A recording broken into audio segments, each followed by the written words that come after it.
Halo guys, ketemu lagi dengan saya Ardi di sini dari channel tentang arsitek, dan kali ini kita bakal ngelanjutin di konten atau segmen render realistic V-Ray 6 exterior part 15. Oke, di sini sudah ada satu buah model desain rumah yang tentunya dari style dan gaya desain ini itu rumah tropis ya. Dan kita bakal ngebahas seputar renderingnya. Nah, jadi kita bakal langsung buka aja di sini untuk settingan V-Ray-nya di V-Ray Asset Editor. Oke, jadi di V-Ray Asset Editor ini, nah kita bakal lihat dulu materialnya ya. Jadi di materialnya ini pertama kita setting material aspal. Nah, untuk aspaltnya ini saya menggunakan material dari yang namanya Chaos Cosmos. Nah, di sini. Jadi di bagian sini material, terus di bagian ground. Nah, di sini nih. Jadi ini saya gunakan aspal cracked. Nah, yang ini nih. Ya, jadi kita langsung klik aja, nanti bakal masuk ke sini. Nah, untuk settingannya sendiri ini nggak terlalu banyak pakai ulik-ulik ya. Jadi ini cuman diperbesar aja skalanya. Yang tadinya ini 100 kalian ganti 300. Kalau misalnya pengen gunain material ini gitu. Kenapa diganti 300? Biar apa ya? Kayak pecahan-pecahan ininya itu kelihatan gitu. Oke. Jadi ini settingannya masih gampang dan tidak ribet-ribet gitu ya. Dan oh ya, untuk di konten kali ini tuh kita bakal ngerender scan malam ya. Jadi di sini ada perbedaan sedikit di pengaturan pencahayaan ya. Oke, jadi kalau sudah di aspal kita sudah setting, dan untuk material ini saya gunakan concrete panel. Nah, concrete panel ini diambil juga dari Chaos Cosmos ya, tentunya di sini. Oke, selanjutnya kalau misalnya sudah di setting semua materialnya, berhubung ini materialnya semua saya ambil dari Chaos Cosmos dan V-Ray Asset Editor, jadi tidak ada yang perlu ditambah-tambahin. Misalnya kayak ini saya contohin ya. Kayak misalnya kalian mau tambahin di sini ada reflective coat, terus kalian mau tambahin lagi displacement, itu udah nggak perlu karena udah ada semuanya di material ini gitu, kayak bumpnya, displacementnya dan sebagainya gitu. Jadi kita tidak perlu bahas lama-lama untuk settingan dari materialnya kalau kalian pakai material di Chaos Cosmos gitu. Oke, selanjutnya kita pakai aset komponen dari Chaos Cosmos juga. Ini saya menggunakan ini untuk lampunya ya, untuk lampu yang ada di sini nih. Nah, nanti nih ada lampunya nih di bagian sini. Nah, itu intensity-nya saya naikin ya. Dia ada di sini intensity multiplier, ini dinaikin aja sampai 68, dan ini udah otomatis nyala ya. Jadi ada komponen di bagian Chaos Cosmos 3D models, kalian tinggal cari aja di sini. Misalnya kalian mau cari lighting ya. Nah, di sini banyak. Oke, jadi kurang lebih seperti itu. Tinggal nanti kalian setting di sini ya. Jadi nyalain ini color multipliernya ini warna dari lampunya ya. Terus intensity-nya ini ya keterangan gitu. Jadi intensitas lampu kalian atau intensitas keterangan lampu kalian. Selanjutnya di bagian sini. Nah, di bagian sini ini kan gravel ya, 01 80 cm. Nah, itu dari V-Ray Asset Editor. Oke, jadi sebenarnya ini nggak terlalu gimana-gimana karena ini nanti bakal ketutup sama yang namanya ini rumput ya, grass. Nah, ini kan saya mau ngebuat grass atau rumputnya itu kelihatan timbul, kelihatan apa ya, intinya muncul lah gitu kan. Nah, itu biar lebih kelihatan realistik juga gitu. Rumputnya ya pokoknya ada bentuknya lah, 3 dimensi, bukan hanya sekedar material doang gitu. Jadi saya pakai komponen. Nah, ini komponennya dari Chaos Cosmos juga, tapi kan ini hanya 1 atau 2 gitu. Nah, di sini ini saya menggunakan yang namanya ini scatters ya, scatters over selection.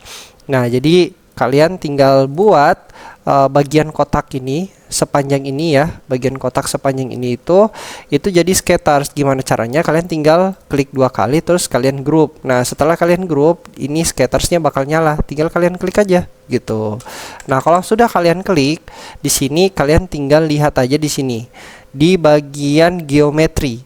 Nah, klik ya, klik bagian geometri, terus cari yang namanya scatters. Nah, ini.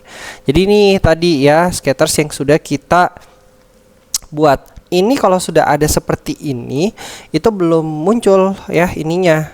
Atau misalnya kalau kalian ngerender ya hanya kelihatan dua ini doang gitu. Nah, caranya kalian klik di sini, terus klik di sini, habis itu balik lagi ke scattersnya, terus add guides ya. Kalian add, klik gitu. Nah, sesudah kalian klik, itu bakal langsung muncul. Ini bakal kedaftar. Ini penanda kalau scattersnya kalian itu sudah bekerja, atau penanda kalau scatters kalian itu sudah terdaftar di bagian sini ya. Jadi ada field grass, ada Bermuda grass ya.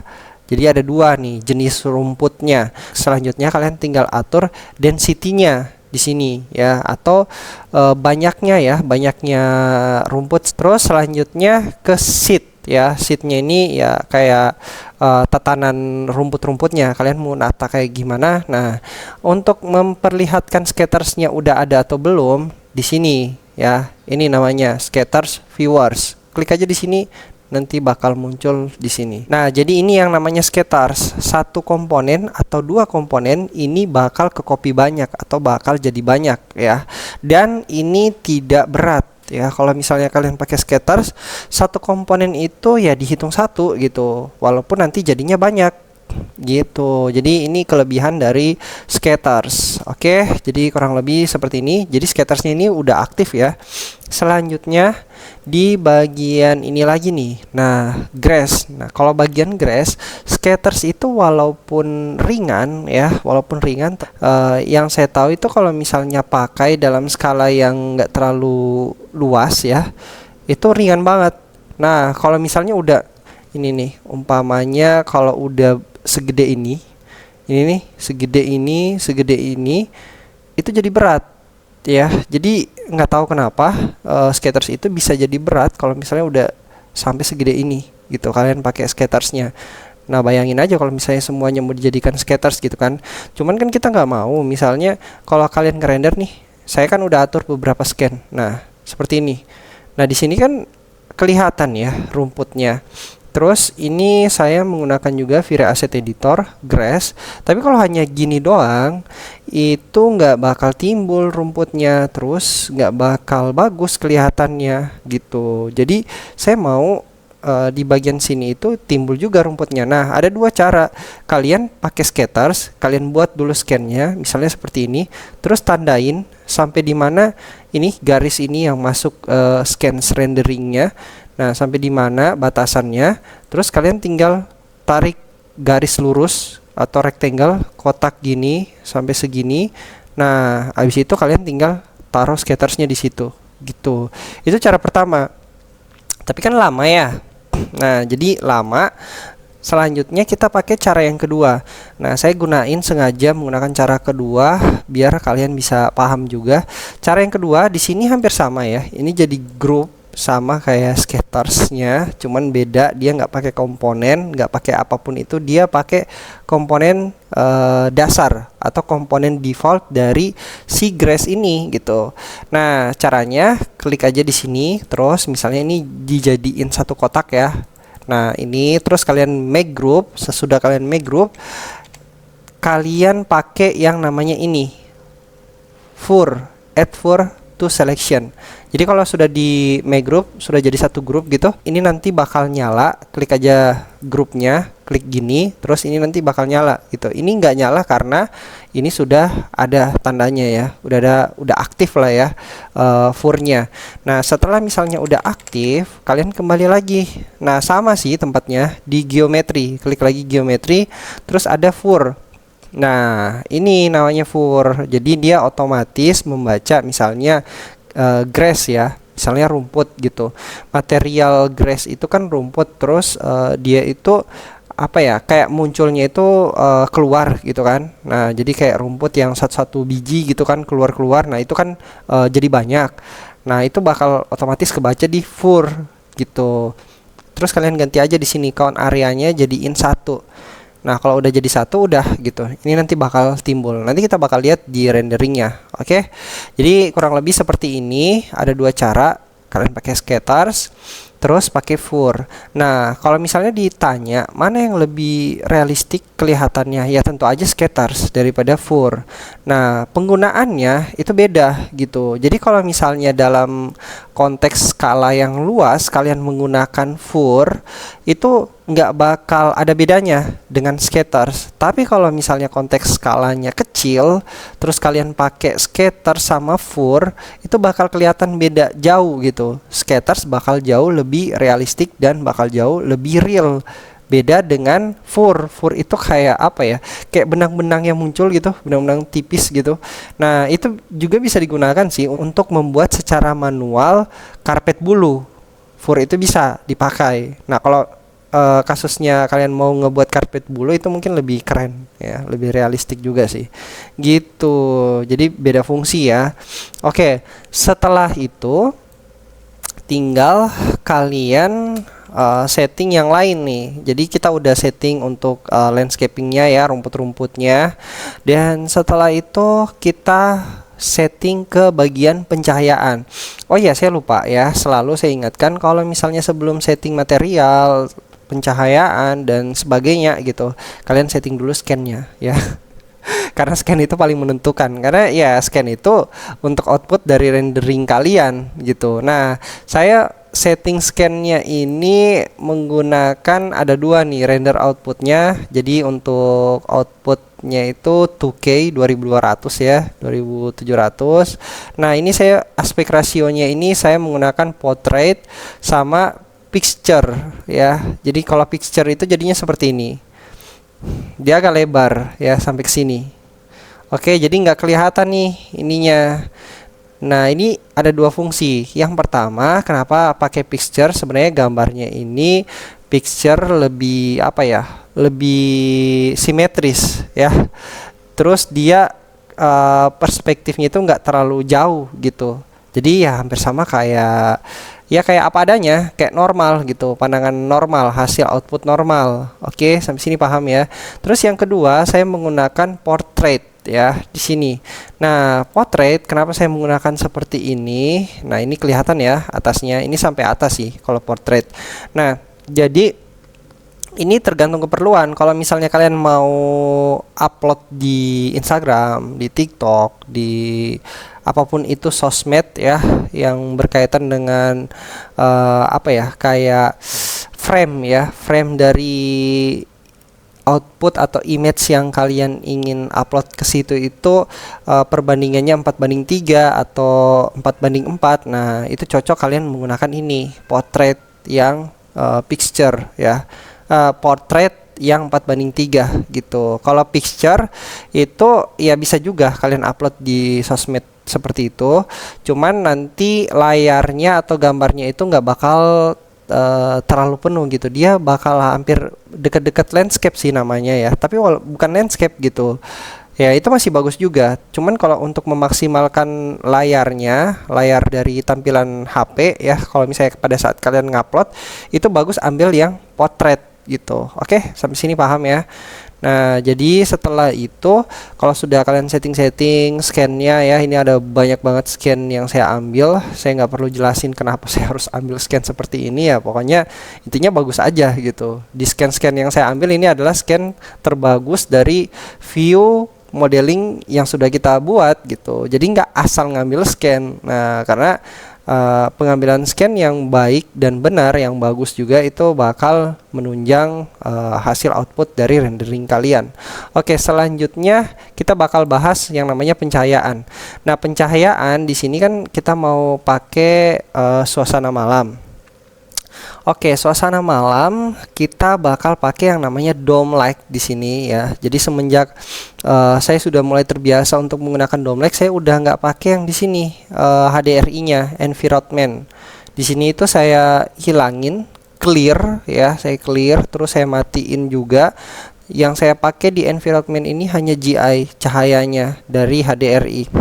Selebihnya untuk backgroundnya atau HDRI-nya itu saya taruh di dome light. Nah, dome light ini masuk kategori lighting di sini ya. Jadi ini intensitasnya 60, terus sunlight.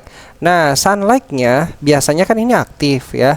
Ini karena kita mau setting scan malam atau efek malam atau malam hari ya. Itu kalian matiin di sini. Sunlight-nya ini harus dimatiin. Ini defaultnya sih aktif ya. Ini kalian matiin. Ini semuanya matiin lah gitu. Ini nggak pakai sunlight. Nah, selanjutnya di dome light ini tergantung ya HDRI yang kalian pakai. HDRI gambar background malam hari yang kalian pakai itu intensitasnya itu bergantung dari situ gitu. Jadi nggak harus 60. Ada misalnya HDRI malam hari yang berbeda gambar, itu mungkin di intensitas 30 itu baru kelihatan bagus. Ya, jadi kalian turunin. Kalau misalnya ada lagi HDRI yang gambarnya beda, terus kalian pakai intensity 30, itu nggak bagus kelihatannya. Nah, itu kalian naikin gitu. Jadi tergantung dari gambar ya. Oke, untuk HDRI yang saya gunakan ini namanya di sini. Nah, ini yang saya gunain Kloppenheim ya, 4K. Saya gunain ini HDRI file yang besarnya ini 26,3 MB. Oke, setelah itu kalian tinggal klik aja, nanti bakal masuk seperti ini. Dan gambarnya ya, preview gambarnya kurang lebih seperti ini gitu. Selanjutnya kalian tinggal atur-atur aja. Di sini tekstur placement ini semua tergantung dari scan. Jadi kalian bisa ke scan sini. Terus kalian tinggal atur rotate-nya ini ya, misalnya seperti ini. Pengen kelihatan bulannya, atau kalian mau kelihatan efek-efek cahaya perumahannya ya, itu semua tergantung dari scan yang kalian ambil. Tiap scan itu bakal berbeda di rotate-nya. Kadang-kadang ada yang sama juga. Nah, kalau misalnya kalian dapat yang sama udah bagus, nah itu bakal mempersingkat waktu settingan rendering kalian. Karena yang namanya cari-cari rotate ini juga lumayan makan waktu ya. Jadi buat teman-teman ya kalian sesuaikan aja gitu. Oke. Jadi kurang lebih seperti ini untuk dome light-nya. Oh iya, saya lupa. Saya bakal kurangin intensity-nya di sini. Nah, ini color gain-nya. Color gain-nya ini kan default-nya ini seperti ini. Ini terang banget ya. Karena kita mau pakai malam hari, kita kurangin di sini. Oke. Ngerti ya? Jadi kita kurangin. Terus nanti setelah itu kita ke sini settingan render parameters. Nah, settingan render parameters di sini light charge-nya ya 1500 bisa 2000, itu tergantung spek dari PC teman-teman. Tiap spek itu berbeda. Di Indonesia tetap diaktifin. Nah, di sini yang ada permainan sedikit ya. Ini F numbernya saya kurangin jadi 9. Enggak, saya naikin ya jadi 9. Ini defaultnya 8. Terus film sensitivity-nya atau ISO-nya ini saya naikin. Defaultnya kalau nggak salah itu 100 atau 150 ya. Saya lupa, ini intinya ini saya rubah ya. Jadi di sini ada perubahan gitu. Jadi kalau sudah seperti ini namanya mood ya. Jadi kita udah tahu mood tengah malamnya seperti apa, mood settingan atau scan malamnya itu seperti apa. Kurang lebih settingan saya seperti ini gitu. Nah, setelah ini masih ada lagi, kita bakal banyak-banyak main di yang namanya lighting atau pencahayaan ya, karena malam hari gitu kan. Jadi bukan berarti malam hari gambarnya harus gelap semua gitu. Settingan malam hari itu bagaimana caranya kalian membuat rumah atau apa ya, objek ya, ibaratnya objek gitu kan. Nah, objek itu ada di malam hari, tapi pada saat di render, di output renderingnya itu moodnya tetap malam hari, objeknya tetap kentara gitu, semuanya tetap kentara, pohonnya, rumput-rumputnya, bukan kayak misalnya bangunannya jadi gelap gitu, hanya terfokus satu di sini gitu. Itu pun pencahayaannya juga pencahayaan yang dari pencahayaan tambahan gitu, nggak seperti itu untuk render mood malam hari. Itu kalau menurut saya pribadi ya. Jadi menurut saya itu render malam hari itu akan terlihat bagus ketika misalnya semuanya terang seperti siang, tapi kalau dilihat beda gitu. Maksudnya moodnya, oh ini render malam hari, oh ini moodnya mood siang hari gitu. objeknya semua tetap kelihatan jelas. Ya, jadi kurang lebih seperti itu. Atau mungkin bisa jadi settingan pencahayaannya, ya mungkin misalnya di sudut-sudut atau pencahayaan dari HDRI ya. Itu tergantung juga sih sebenarnya. Jadi kita lihat HDRI-nya. Kalau misalnya HDRI-nya agak gelap, ya berarti bangunannya agak-agak digelapin dikit. Tapi bukan berarti dia kelihatan gelap banget gitu, kayak nggak ada lampunya atau nggak kelihatan detail-detail bangunannya. Intinya setiap rendering itu harus kelihatan details dari bangunannya, karena yang mau dilihat atau output yang mau dilihat itu ya details bangunannya. Kalau misalnya efek malam harinya yang mau dilihat, ya itu namanya bukan render arsitektur ya. Jadi kan kita ini mau ngerender arsitektur yang detailsnya kelihatan, yang outputnya juga bagus gitu. Oke, jadi kurang lebih seperti itulah pengertian rendering yang saya pahami menurut saya pribadi gitu. Nah, jadi di sini ada pencahayaannya, pencahayaan tambahan. Di sini saya menggunakan yang namanya spare light. Spare light itu ada di mana? Di sini ya. Jadi ada di sini nih, spare light. Kalian tinggal klik aja. Oke, ada beberapa spare light yang saya gunakan. Pertama, untuk interior, memperlihatkan cahaya interior di bagian dalam. Ini wajib banget kalau malam hari itu, ya wajib banget ada ini gitu, spare light-nya. Cuman intensitinya beda. Untuk yang di dalam ini 600 ya. Intensitinya ini 600. Terus untuk bagian luar sini ya 600 sama tapi berbeda warna.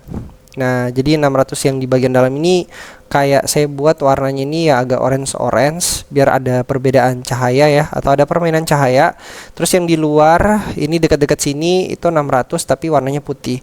Nah, ini juga sama warnanya putih ya, 600. Terus ini sama aja 600 juga warnanya putih. Dan di bagian sini ini beda ya, ini warnanya putih. Nah, ini bisa jadi putih, bisa jadi juga warnanya agak orange tergantung HDRI. Jadi spare light atau warna dari spare light itu menyesuaikan HDRI. Ingat ya, jadi menyesuaikan pencahayaan HDRI kalian. Kalau pencahayaan HDRI kalian itu dominan agak orange ya spare light-nya juga warna orange gitu, atau agak kekuningan kalian bisa atur. Nah, aturnya di mana? Di sini settingannya. Ya, jadi kalian bisa atur settingan di sini. Nah, ini nih. Oke. Jelas ya. Nah, selanjutnya ini agak beda karena ini agak jauh dari objek bangunan dan dia membutuhkan pencahayaan di area sini, sekitar sini, terus area sini. Ini saya gunakan intensity yang lumayan berbeda banget ya. Ini 10.000, dari 600 ke 10.000 itu jauh banget. Nah, selanjutnya di bagian sini ini sama aja. Ini 10.000 semua intensitinya yang ada di dekat-dekat pohon. Terus di sini juga sama ya, 10.000. Di sini nih ada lagi ya, intensitinya atau spare light-nya ini kecil banget ya. Ini saya buat kecil karena ini bakal masuk pencahayaannya secara langsung ke bagian lampu sini. Ya, jadi ini lampunya mau dibuat nyala gitu. Komponen downloadan dan ini tidak ada material yang buat nyala, sebenarnya bisa dinyalain gitu. Ini diganti aja materialnya, jadi diffuse-nya diganti jadi emissive terus dinyalain. Tapi itu ribet lagi ya, saya malas. Dan berhubung ini kaca ya, jadi sebenarnya ini belum material kaca sih, saya gunakan material glass. Nah, setelah itu kan kaca itu memantulkan cahaya atau dia nyerap cahaya juga ya, nyerap sekaligus mantulin. Nah, ini saya tambahin spare light yang nomor 3 ini, intensitinya 600. Jadi nanti kalau misalnya nyala di sini, ini bakal kepantul semua, cahayanya bakal nyala semua di sini, bakal masuk ke dalam. Terus ini seolah-olah gambarnya bakal kelihatan nyala gitu, seolah-olah nyala lampunya di bagian dalam, padahal enggak. Ini pantulan dari spare light. Nah, sebenarnya itu pintar-pintar dari kita untuk memainkan atau memanfaatkan pencahayaan. Nah, itu bisa ketahuan dengan cara kita memahami setiap material yang ada gitu, atau refleksi setiap material. Ya, kapasitas atau intensity refleksi dari setiap material itu berbeda-beda gitu. Ya, ada yang refleksinya tinggi, ada yang rendah gitu, ada yang tidak sama sekali memantulkan refleksi ya, kayak gitu. Dan di sini ada yang namanya spotlight. Nah, spotlight di sini nih kalian lihat ya, ini ada 700.000 ya untuk intensitinya. Karena emang seperti ini, spotlight itu nggak bakal nyala atau nggak bakal kelihatan, bukan nggak bakal nyala sih, nggak bakal kelihatan kalau intensitinya cuma 100.000, 50.000 gitu. Jadi ini baru kelihatan nyala, apalagi jaraknya agak jauh ya. Ini baru kelihatan nyala ini di intensity 700.000. Wow, jauh banget ya kelihatan dengan intensitinya si spare light ini. Spare light ini 10.000 udah terang banget. Ini kalau misalnya 50.000 bakal nerangin ke sini-sini gitu, bakal terang banget, bakal over. Nah, selanjutnya di sini ada lagi nih spare light ya, saya taruh. Nah, spare light yang saya taruh ini untuk membuat pantulan efek refleksi dari cahaya itu dari sini terus turun ke spotlight terus sampai ke sini gitu. Jadi tong sampahnya ini tuh jadi kelihatan kayak agak orange gitu ya. Itu efeknya sih ya, efek yang pengen saya timbulin gitu. Jadi kurang lebih seperti itu settingan untuk pencahayaan di malam hari. Oh ya, saya juga gunain di sini nih, ini ya namanya rectangle light ya. Rectangle light itu ada di sini. Nah, untuk rectangle light itu nggak perlu sampai 1000, nggak perlu sampai 100 ya. 30 aja intensitinya itu udah terang banget, bisa nerangin satu ruangan ini gitu. Jadi ini ya udah pas sih, ini default 30 ya, karena ruangan yang bakal diterangin itu juga lumayan lumayan gede ya, lumayan besar gitu di bagian sini nih. Nah gitu. Oke, jadi sampai sini semoga teman-teman paham dengan settingannya. Selanjutnya pasti teman-teman penasaran, ini gimana sih hasil dari renderingnya, kurang lebih seperti apa settingan-settingan yang tadi sudah di otak-atik gitu. Dan kurang lebih seperti ini hasil dari rendering yang sudah kita setting tadi ya. Nah, ini ada beberapa scan. Ini saya gunain scan yang pakai picture 4:3 ya. Ini kurang lebih seperti ini. Nah, ini tadi nih ya yang namanya spotlight, terus ada spare light juga di bagian sini. Nah, ini jadi kelihatan efeknya kurang lebih seperti ini. Selanjutnya ini. Nah, ini masih kelihatan ya di sini. Nah, ini ya kelihatan nyala nih. Oke. Ya, ini hasilnya, detail-detailnya seperti apa, detail materialnya menurut kalian gimana ini aspalnya. Nanti kalian bisa komen aja di kolom komentar, atau misalnya kalau ada yang kalian kurang pahami, kalian juga bisa komen di kolom komentar. Ini ada spare light tadi di sini. Nah, ada permainan cahaya di sini ya. Ini juga nih spare light ada di sini gitu. Jadi kurang lebih seperti ini. Terus selanjutnya ini. Nah, ini untuk yang kita pakai output portrait 4:3. Kurang lebih seperti ini ya. Portraitnya 4:3. Oke. Selanjutnya ini detailsnya.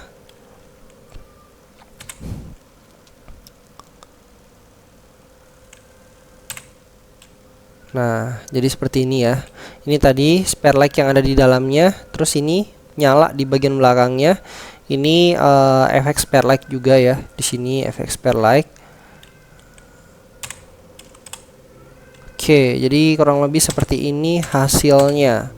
Yap, jadi buat teman-teman gimana hasilnya menurut kalian, apakah bagus atau enggak, kalian bisa komen di kolom komentar. Kalau misalnya ada yang pengen kalian tanyain, kalian juga bisa komen di kolom komentar gitu, atau kalian bisa follow Instagram saya Adi Januardi 2. Di situ kalian bisa DM saya, kalian mau tanya-tanya seputar V-Ray, 3D dan sebagainya, atau seputar pengetahuan tentang arsitektur, atau teman-teman yang pengen ngedesain rumah ya, pengen konsultasi juga bisa gitu. Siapa tahu nanti kita bisa kerjasama untuk ngebangun rumah gitu. Jadi ya kalian bisa nge-DM aja saya langsung di Instagram. Soalnya kalau misalnya di kolom komentar YouTube mungkin saya bakal balas, tapi responnya agak sedikit lambat ya, karena saya bakal buka YouTube itu kecuali saya ngupload video gitu. Oke, jadi jangan lupa juga untuk teman-teman yang udah nonton video ini, jika bermanfaat silakan kalian support channel ini agar semakin berkembang dan saya pun semakin semangat dengan cara kalian bisa like, komen, dan yang paling penting adalah kalian share postingan-postingan ini atau video ini ke teman-teman kalian yang lain agar semakin banyak yang tahu tentang channel ini dan juga channel tentang arsitek gitu. Dan jangan lupa juga untuk kalian subscribe ya. Dan mungkin segini dulu. Saya Ardi pamit undur diri. See you di next video berikutnya. Bye guys.